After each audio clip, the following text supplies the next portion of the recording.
우리 함께 말씀 찾겠습니다. 사도행전 13장 44절에서 49절에 있는 말씀입니다.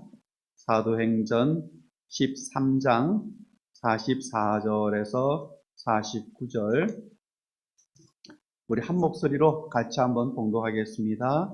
그 다음 안식일에는 온 시민이 거의 다 하나님의 말씀을 듣고자 하여 모이니 유대인들이 그 무리를 보고 시기가 가득하여 바울이 말한 것을 반박하고 비방하거늘 바울과 바나바가 담대히 말하여 이르되 하나님의 말씀을 마땅히 먼저 너희에게 전할 것이로되 너희가 그것을 버리고 영생을 얻기에 합당하지 않은 자로 자처하기로 우리가 이방인에게로 향하노라. 주께서 이같이 우리에게 명하시되 내가 너를 이방의 빛으로 삼아 너로 땅끝까지 구원하게 하리라 하셨느니라 하니 이방인들이 듣고 기뻐하여 하나님의 말씀을 찬송하며 영생을 주시기로 작정된 자는 다 믿더라. 주의 말씀이 그 지방에 두루 퍼지니라. 아멘. 운동 경기장을 여러분 가보시면은 경기가 끝나면은 사람들이 떠나고 난 자리에 뭐가 많이 남습니까? 쓰레기가 많이 남죠. 엄청난 양의 쓰레기가 남습니다. 그곳에 모인 사람들은 생명을 만들기 위해서 모인 건 아니잖아요. 경기장에. 재미를 위하여, 소비를 위하여 모였기 때문에 소비자들이죠. 그러니까 그들이 떠난 자리에는 반드시 엄청난 양의 쓰레기가 남는다는 겁니다. 그런데 나무를 심으러 간 사람들이 있습니다. 나무를 심으러 간 사람이 나무를 심고 떠난 자리에는 뭐가 남습니까? 나무가 남죠. 결국은 뭐가 남습니까? 열매가 남습니다. 하나님께서 오늘 우리들에게 돈도 주시고 시간도 주시고 재능도 주셨습니다. 그런데 이 하나님께서 주신 것을 자기만 위해서 써버리면, 나를 위해서 사용하면 나는 뭐가 됩니까? 영적 소비자가 되는 거죠. 하나님께서 주신 것을 나만 위해서 사용하는 그런 소비자적인 인생을 살다 보면은 그 인생 끝에 여러분 뭐가 남겠습니까? 죄송하지만 쓰레기가 남습니다. 쓰레기는 어떻습니까? 흉하잖아요. 그렇지, 더럽지요. 맞아요. 더러워요. 더럽다는 것은 뭐가 있습니까? 냄새가 나잖아요. 쓰레기 냄새가. 맞아요. 그런데 자기를 희생하면서 땀을 흘리면서 씨를 뿌리고 나무를 심은 사람이 떠난 그 자리에는 뭐가 남습니까? 결국은 끝에 열매가 남는다라는 겁니다. 향기 나는 아름다운 열매가 남는다는 것이죠. 제가 왜 이 말씀을 드리냐면은 오늘 사도행전 12장, 13장, 14장을 보면은 세 사람이 나옵니다. 야고보, 그 다음에 베드로, 그리고 바울이 등장합니다. 주님의 영광을 위하여 자기를 희생하고 땀을 흘리고 씨를 뿌리고 나무를 심은 사람들입니다. 복음의 나무를 심은 사람들이죠. 그래서 오늘 주님은 우리 12장부터 14장을 통독하면서 오늘 주님께서 우리에게 하시는 말씀이 있습니다. 어떤 말씀을 하시느냐? 너도 그렇게 살겠느냐? 너도 그렇게 살겠느냐? 오늘 그 말씀을 오늘 본문을 통해서 우리에게 전해주실 겁니다. 우리 12장 한번 보실까요? 12장 1절, 2절 우리 함께 봉독하겠습니다. 그때에 헤롯 왕이 손을 들어 교회 중에서 몇 사람을 헤아려 하여 요한의 형제 야고보를 칼로 죽이니. 요한의 형제 야고보. 예수님께서 특별히 훈련시켰던 제자가 있죠. 베드로, 요한, 야고보. 이 세 제자이죠. 어디를 가시든지 꼭 함께 동행했던 제자들이죠. 이 중에서 야고보는 누굽니까? 바로 요한의 형제였다는 겁니다. 그런데 2절에 보시면은 야고보를 칼로 죽였다라고 되어 있습니다. 제자 가운데 첫 번째 순교자가 나온 겁니다. 근데 이 칼로 죽였다는 것은 뭐냐면은 참수형이 뭐죠? 목을 잘랐다는 겁니다. 유대인들이 가장 수치스럽게 여기는 죽음이 바로 이 죽음입니다. 목이 잘려 죽는 죽음. 근데 야고보가 그렇게 목이 잘려서 순교를 했다는 겁니다. 근데 지금까지 이 박해와는 좀 다릅니다. 스데반이 죽었을 때는, 순교를 했을 때는 종교 지도자들이, 유대의 종교 지도자들이 박해를 했습니다. 근데 야고보의 죽음은 다릅니다. 여러분 1절에 보시면은 뭐로 시작됩니까? 1절에 그때라고 되어 있죠. 언제냐? 바로 지난 시간에 나누었던 베드로가 이방인인 고넬료에게 복음을 전하였던 그때. 복음이 이제는 유대인에서 누구로 넘어갑니까? 이방인에게로 넘어갔던 그때. 그때 바로 베드로가 이방인인 고넬료에게 복음을 전한 그 직후에 있었던 일이란 겁니다. 당시에는 예수님의 제자들을 유대인들이 어떻게 생각했냐면은 이단자라고 생각했습니다. 유대교의 이단자라고 생각했습니다. 대부분의 그 유대인들은. 그런데 그런 그 유대인들의 그 마음 있잖아요. 예수님을 따르는 무리들은 이단자다 이렇게 생각했던 그 마음을 누가 이용했느냐? 바로 헤롯 왕이 그 마음을 이용을 합니다. 왜? 자기 정치적인 목적을 위해서. 한 사람의 정치적인 목적 때문에 유대인들이 미워하고 유대인들이 이단자라고 여겼던 바로 예수님의 제자였던 야고보를 목을 잘라 죽였다라는 겁니다. 좀 다르죠. 스데반은 종교 지도자들이 박해를 했다면 야고보는 누가 박해했습니까? 헤롯 왕이 박해를 했다는 겁니다. 목적은 뭐죠? 정치적인 이유 때문에. 자기 정치적인 욕심 때문에 죽였다는 겁니다. 신문도 없었고요. 보통 죄를 지으면 신문 하잖아요. 신문도 없었고 변호할 기회도 없었고 재판도 없었습니다. 그렇게 억울하게 죽었습니다. 야고보는. 아마 야고보가 그렇게 죽을 때 교회는 무엇을 했겠습니까? 처음 교회, 예루살렘 교회는 기도했을 겁니다. 하나님, 우리 야고보 선생님 좀 살려주십시오. 기도했겠죠. 여러분 같으면 기도 안 하겠습니까? 기도했을 겁니다. 그런데 하나님은 야고보를 살려주시지 않으셨습니다. 야고보는 어떻게 했습니까? 순교했습니다. 누구를 위하여? 주님을 위하여. 이게 중요합니다. 주님을 위하여 죽게 하셨다는 겁니다. 우리 3절부터 5절에 보시면 또 한 사람이 나옵니다. 같이 한번 읽어보실까요? 유대인들이 이 일을 기뻐하는 것을 보고 베드로도 잡으려 할새 때는 무교절 기간이라 잡음에 옥에 가두어 군인 네 식인 네 패에게 맡겨 지키고 6월절 후에 백성 앞에 끌어내고자 하더라. 이에 베드로는 옥에 갇혔고 교회는 그를 위하여 간절히 하나님께 기도하더라. 헤롯 왕이 야고보를 딱 죽이니까 누가 좋아하느냐? 유대인들이 좋아하는 겁니다. 그러니까 더 자기의 정치적인 욕심 때문에 베드로까지 죽이려고 하는 겁니다. 베드로를 잡았습니다. 그런데 베드로는 죽기 직전에 살아납니다.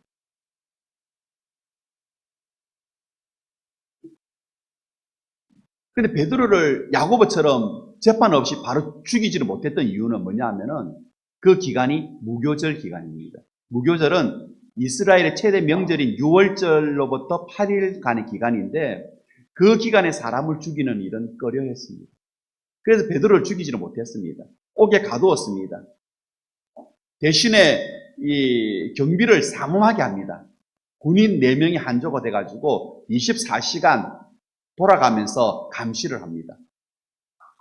그리고 6월절이 끝나면은 그 무교절 기간이 끝나면은 유대인들의 그 분노를 끌어올려가지고 그 자리에서 베드로의 목을 치면은 백성들은 환호할 것이다.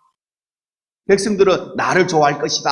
그런 이제 정치적인 기대를 가지고 베드로를 옥에 딱 가두었던 겁니다. 성경은 5절에 보면은 어떻게 말합니까? 교회는 그를 위하여 기도했다고 합니다. 하나님, 우리 베드로 선생님 살려주십시오. 그런데 야고보가 죽게 되었을 때도 교회는 기도했을 겁니다. 야고보 선생님 살려달라고. 그러나 하나님은 야고보는 주를 위하여 죽게 하셨습니다. 그런데 베드로에 대해서는 하나님은 다른 계획을 갖고 계셨습니다. 다른 계획을. 왜? 야고보는 때가 되었지만은, 이게 중요하죠. 때가 되었지만은 베드로는 아직 때가 되지 않았다. 야고보는 자신의 할 일을 다 마쳤지만은 베드로는 아직 할 일이 남아 있었다는 겁니다. 그래서 하나님께서 천사를 보내가지고 베드로를 죽음 직전에서 살려주십니다. 누가 하셨습니까? 하나님이 하셨다. 교회가 아마 정말 열심히 기도했을 겁니다. 베드로를 위하여. 열정적으로 기도했을 겁니다. 그럼 베드로가 살아난 것은 교회의 그 기도 때문입니까? 뭐 그렇게 말할 수도 있겠죠. 그러나 그것 때문이라고 말할 수는 없습니다, 여러분. 교회가 베드로를 위하여 기도했기 때문에 베드로가 살아났다. 이렇게 단정적으로 말할 수가 없습니다. 왜냐하면은 천사를 통해서 베드로가 감옥에서 나옵니다. 나와서 어디로 가느냐? 기도하고 있는 곳으로 가죠. 왜? 성도들이 자기 위해서 기도하니까 그 기도하는 곳으로 가는데 그곳이 어디냐? 마리아의 집이었습니다. 여러 사람들이 기도하고 있는데 베드로가 조심스럽게 문을 두드립니다. 그랬더니 로데라고 하는 여자아이가 나와서 딱 보니까 죽은 줄 알았던 베드로가 더 앞에 서 있는 거예요. 그래서 문을 열어주지 않고 달려가가지고 기도하는 사람들에게 말합니다. 베드로가 대문 앞에 서 있다. 이렇게 말합니다.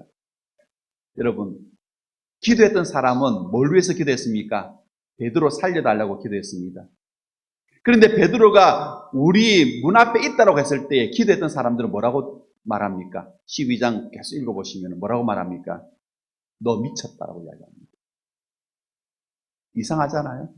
살려달라고 기도했는데 살아난 베드로가 있는데 살아났다고 하니까 너 미쳤다고 하는 거예요. 믿을 수 없다는 겁니다. 베드로가 어떻게 탈옥할 수 있어? 믿을 수 없어. 그래서 제가 베드로가 살아난 것은 분명히 교회가 기도한 건 사실이지만 그 기도 때문이라고는 말할 수 없다는 거죠. 왜? 기도하는 사람들이 그 사실을 믿지를 못했잖아요. 왜 제가 이 이야기를 하느냐? 누가 살리셨다고요? 하나님이 살리셨다는 이야기를 하려고 하는 겁니다. 하나님이 살리셨다. 야고보를 위하여 교회가 기도했지만은 하나님은 야고보가 할 일을 다 했고 주를 위하여 하나님은 죽게 하셨습니다.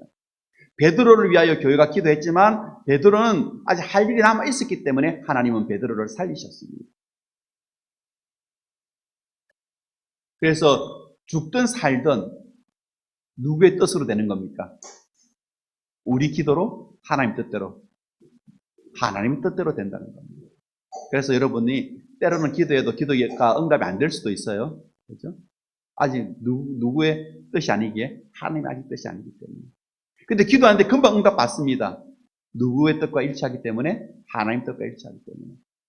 바로 야고보와 베드로의 경우가 그렇습니다. 살든 죽든 다 하나님의 뜻대로 된 것이다. 야고보가 죽은 것도 하나님의 뜻이요. 베드로가 죽음에서 살아난 것도 누구의 뜻이라고요? 하나님의 뜻이다. 우리 14장으로 한번 가보겠습니다. 또 한 사람이 나옵니다. 14장 19절에서 22절 보시면 같이 봉독합니다. 유대인들이 안디옥과 이고니온에서 와서 무리를 충동하니 그들이 돌로 바울을 쳐서 죽은 줄로 알고 시외로 끌어내치니라. 제자들이 둘러섰을 때에 바울이 일어나 그 성에 들어갔다가 이튿날 바나바와 함께 드베로 가서 복음을 그 성에 전하여 많은 사람을 제자로 삼고 루스드라와 이고니온과 안디옥으로 돌아가서 제자들의 마음을 굳게 하여 이 믿음에 머물러 있으라 권하고 또 우리가 하나님의 나라에 들어가려면 많은 환난을 겪어야 할 것이라 하고. 바울과 바나바가 등장하죠. 바울과 바나바가 이제 전도 여행을 떠나는데 제일 먼저 찾아간 곳이 어디냐? 이 비시디아 안디옥이었습니다. 이 비시디아 안디옥에서 예수님을 전하는데 거기에 있는 유대 종교 지도자들이 바울을 시기합니다. 그래서 바울을 박해하고 바울을 쫓아내버립니다. 그래서 비시디 안독에서 쫓겨났습니다. 그래서 쫓겨난 바울과 바나바가 실망하고 절망하고 예루살렘으로 돌아갔느냐? 아닙니다. 쫓겨난 바울과 바나바는 이번에는 이고니온으로 갑니다. 거기서 복음을 전합니다. 그랬더니 그곳에서도 유대인들이 관리들을 선동하여서 바울을 돌로 치려고 하는 겁니다. 그래서 바울과 바나바는 다시 이고니온에서 나와서 쫓겨납니다. 어디로 갔느냐? 절망하지 않고 실망하지 않고 누스드라로 갑니다. 누스드라 가서 또 예수님을 전하는데 이 비시디 안디옥에서 유대교 사람들이 쫓아오고 그리고 이고니온에서 유대교 지도자들이 쫓아와가지고 이 누스드라의 사람들을 선동시키는 겁니다. 선동을. 그러자 이 누스드라 사람들이 돌을 들어서 바울에게 던지는데 여러분 돌로 맞았다. 그게 죽죠. 얼마나 돌로 쳤던지 성경에는 거의 죽었다라고 되어 있습니다. 죽었는지도 모르죠. 왜? 사람들이 죽은 줄 알고 갖다 버렸으니까요. 이 바울을 돌로 죽이자고 선동했던 사람들이 누굽니까? 유대교 사람들이거든요. 근데 성 안에서는 돌로 어떤 죄인이라 하더라도 성 안에서는 돌로 사람을 칠 수가 없습니다. 어디서 칩니까? 성 밖에서 칩니다. 그게 유대교입니다. 그게 율법입니다. 그런데 예수님을 전하는 바울과 바나바가 꼴보기 싫어서 저들 때문에 자기들의 위치가 줄어드니까 율법을 어기고 법을 어기고 성 안에서 바울을 돌로 쳤다는 겁니다. 그러니까 말씀도 중요하지 않는 겁니다. 이 유대교 사람들은 뭐가 중요하죠? 자기 목적이 더 중요한 겁니다. 자기 목적을 이루는 것이 더 중요하기 때문에 율법도 어기고 성 안에서 바울을 돌로 쳤다는 겁니다. 사람들이. 참 악하잖아요. 누스드라와 이 비시디 안디오 그리고 이고니온은 많이 거리가 멉니다. 거기서까지 쫓아와가지고 사람들을 선동시켜서 바울에게 돌을 던졌다는 것은 굉장히 악한 사람들입니다. 아무리 유대교 사람들, 하나님을 믿는다고 하는 사람들이잖아요. 하나님을 믿는다고 하고 하나님을 향한 열심을 가지고 있다고 하면서도 그 방법은 악하였다는 겁니다. 말씀을 어겼다는 겁니다. 바울이 사람들에게 돌에 맞습니다. 쓰러졌습니다. 거기에 있던 사람들은 바울이 죽었다고 생각합니다. 그래서 바울의 시체를 질질 끌고 가가지고 성 밖에다가 던져버립니다. 여러분, 바울의 인생이 여기서 끝났다. 누스드라에서 돌에 맞아서 성 밖에 버려져서 그 생명이 끝났다. 참 허무하잖아요. 바울 어떤 사람입니까? 로마 유대인이면서 로마 시민권을 갖고 있었던 사람이고 지식적으로도 그는 누구와도 비교되지 않을 만큼 뛰어난 학문의 사람이고 그리고 바리새인이었습니다. 앞날이 창창한 청년이었습니다. 그런데 그 모든 것을 다 버리고 자기 발로 좁은 길로 걸어간 사람이 바울이잖아요. 그렇게 죽었다면 바울의 인생은 허무하지 않습니다. 어떻게 보면 미련해 보이죠. 그 모든 화려한 것들을 다 버리고 그렇게 갔던 그 길이 돌에 맞아 죽는 길이다. 얼마나 여러분 세상 사람들이 볼 때는 미련한 사람처럼 보이겠습니까? 그런데 바울이 왜 그렇게 합니까? 이곳에서 쫓겨나면 저곳에서 복음 전하고 저곳에서 쫓겨나면 또 다른 곳에서 복음을 전하고 그렇게 쫓겨나고 박해받고 돌에 맞으면서까지 복음을 전하는 이유는 뭐였습니까? 바로 미련해서가 아니라 믿음의 사람이었기 때문입니다. 믿음의 사람이었기 때문에 사명자였기 때문입니다. 사명자였기 때문에. 그래서 바울은 누스드라에서 죽을 수가 없는 겁니다. 왜? 그는 사명이 있기 때문에. 누스드라에서 바울이 복음을 전할 때 돌에 맞아 죽기 전에 복음을 전할 때 많은 사람들이 예수님을 관한 이 말씀을 듣고 믿었습니다. 그렇게 바울을 통해서 예수 믿은 이 루스드라 교인들이 바울을 장례 지내야 되잖아요. 장례식을 해야 되잖아요. 그래서 모여서 어떻게 장례식을 치를까 의논을 하는데 죽었다고 생각했던 바울이 벌떡 일어나는 겁니다. 분명히 죽었다고 생각하고 돌을 던진 사람들은 성 밖에 버렸고 루스드라의 교인들은 어떻게 장례식을 치를까 바울의 시신 옆에 모여서 의논을 하는데 그 자리에서 바울이 일어났다라는 겁니다. 얼마나 놀랬겠습니까? 죽었다고 생각했는데 다시 일어났다는 겁니다. 누가 살리셨습니까? 하나님이 살리셨습니다. 하나님이 살리셨습니다. 우리 하나님은 부활의 능력을 갖고 계신 하나님이신 줄 믿습니다. 돌에 맞았다가 죽었더라도 하나님은 그 부활의 능력으로 바울을 살리신 겁니다. 돌에 맞아서 깨지고 피가 줄줄 흐르는 그 바울 정말 아마 처참한 모습이었을 겁니다. 돌에 맞아서. 그것도 한두 사람이 던진 돌이 아니잖아요. 몸을 가눌 수가 없었을 겁니다. 그런데 여러분 놀라운 것은 그렇게 머리가 깨지고 몸에 상처를 나고 피가 줄줄 흘리면서 몸도 가늘지를 못하는 그 바울이 일어나서 어떻게 했는지 아십니까? 14장 이후의 말씀 읽어보시면은 비틀비틀 거리면서 피를 흘리면서 다시 루스드라 성으로 들어가더라라는 겁니다. 다시 자기를 향하여 돌을 던지는 그 성으로 들어갔다는 겁니다. 여러분 무모해 보입니까? 바울이 미련해 보이십니까? 루스드라 사람들은 어떻게 했습니까, 여러분? 자기들이 돌을 던져서 죽었다고 생각해서 갖다 버렸는데 그 시체가 살아나서 피를 흘리면서 머리가 깨지고 몸이 뭉개지는 그 몸을 질질 끌면서 성문을 열고 성 안으로 들어올 때에 그 루스드라 사람들의 반응은 어떻게 했습니까? 기절했을 겁니다. 근데 더 중요한 것은요, 이제는 더 이상 바울의 몸에 손을 대지 못했다는 겁니다. 이제는 바울을 막을 수가 없었다는 겁니다. 여러분, 이게 복음의 능력인 줄 믿습니다. 이게 복음의 능력이라는 겁니다. 히틀러 시대에 유대인이라면 엄청나게 죽고 엄청나게 고난당했잖아요. 그때 이 수용소에 갇혔던 그 유대인 심리학자 중에 빅터 프랭크라는 분이 계십니다. 이분이 그 선책에 보면은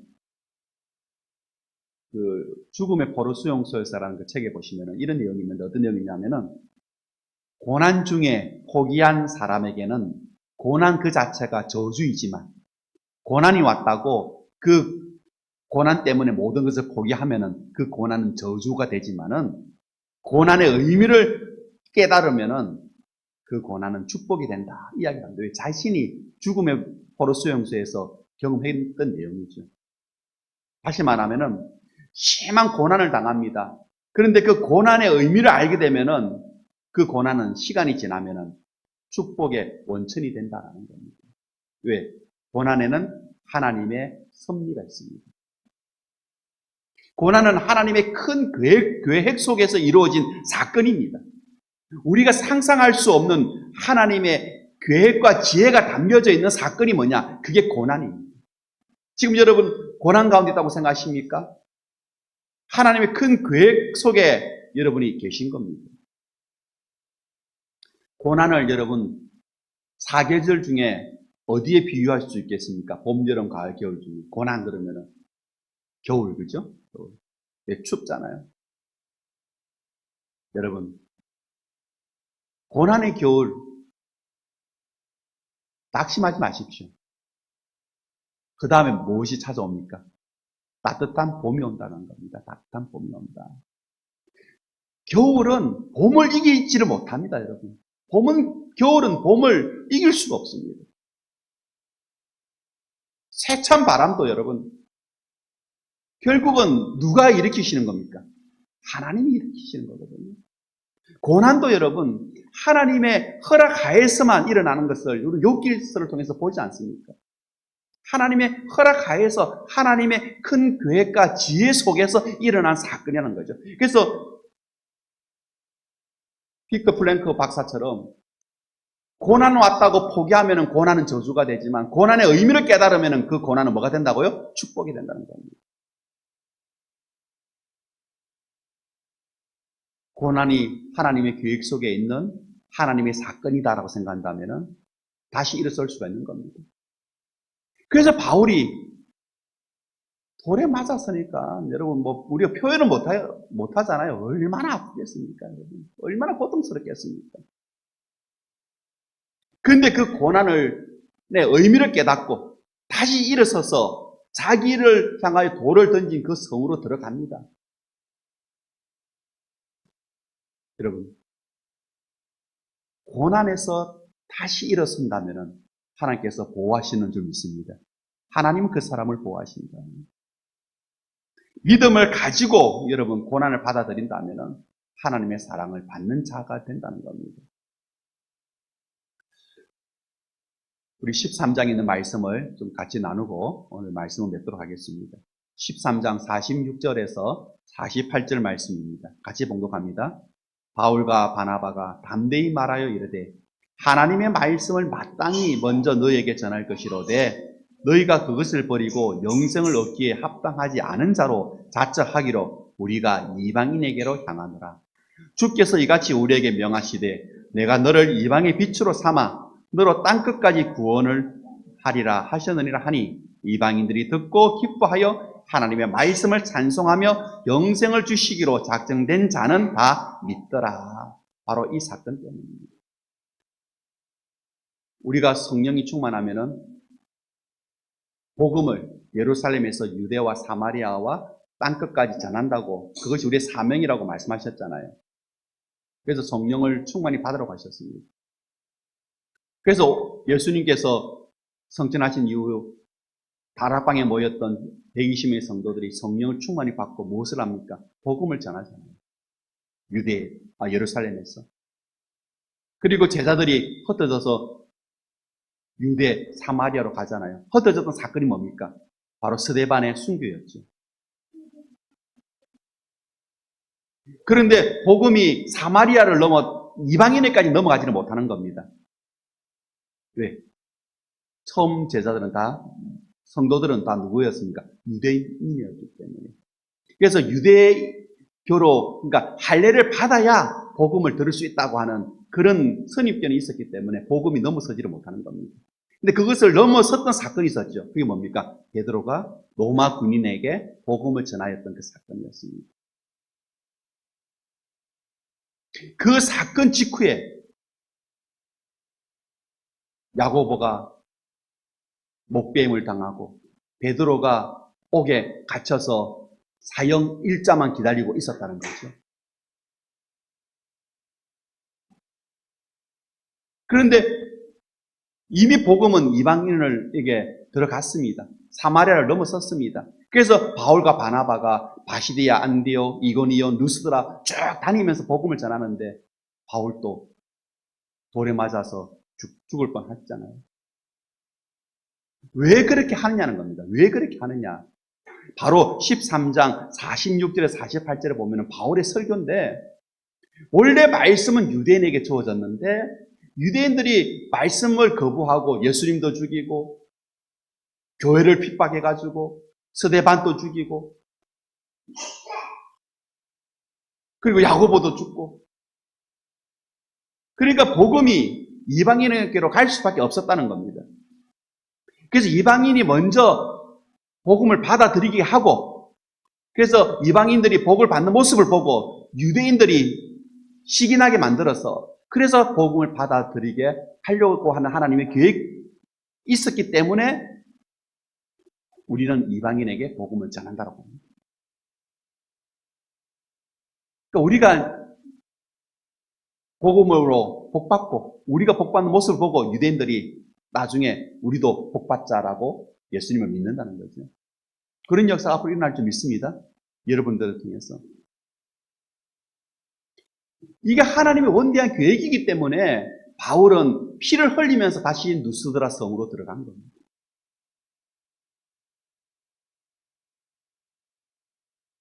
하나님의 계획은 우리의 생각을 초월합니다.